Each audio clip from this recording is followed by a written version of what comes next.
I think we're living in such an amazing time right now. I mean, if you are not being challenged in some way in your life, you're not alive.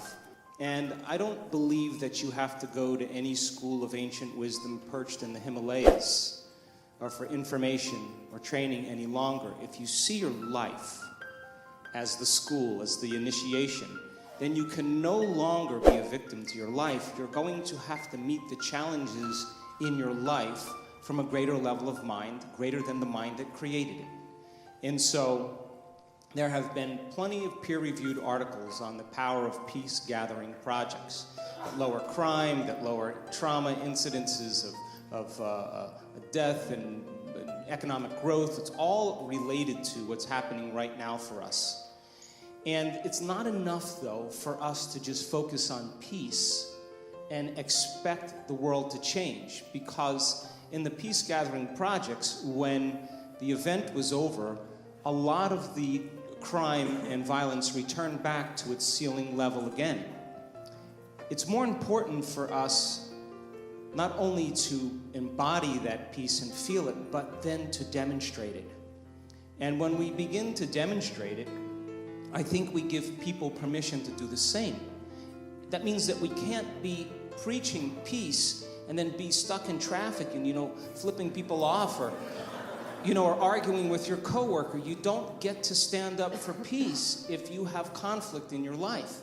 So when we start that self-contemplative process of looking within, and instead of judging someone or something, look to see if there's an aspect of ourselves within that person or within that situation that we may need to change. And if we're all doing that at the same time, something greater, a greater consciousness is going to emerge.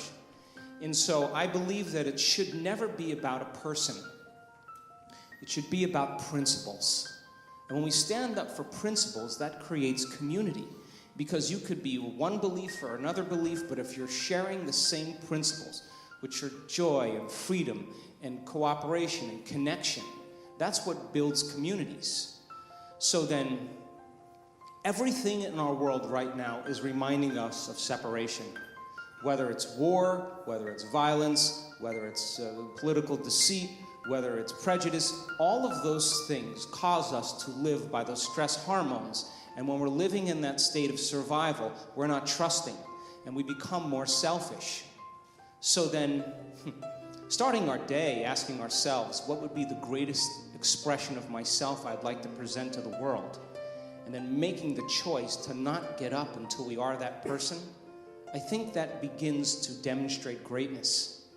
And when there is adversity and when there are challenges in our life, the question, of course, becomes, how do we become supernatural?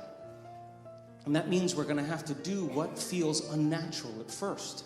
When everybody else is in poverty and lack, that's the time to give. When everybody else is in fear and vigilance, that's the time to show courage. When people are angry and hating and prejudiced, that's the time to show compassion. When people are competing to rush to get to the top, that's the time to change your energy and draw the experience to you. And if you keep doing what's unnatural over and over again, sooner or later you're going to become supernatural. And then what happens is that we have neurons in our brain called mirror neurons, and those are empathy neurons. And when you fed your kid as a child, you went like this. You don't know why you were doing that, but you were unconsciously or subconsciously asking them to mimic your behavior. And they look at you and they follow your actions. And so when you all of a sudden demonstrate greatness in your life, and I don't care if it's just letting somebody ahead of you in traffic or helping someone up or picking up a piece of litter or garbage, and people witness that, they're more prone to do the same. And so we begin to change the world, I believe, by changing ourselves.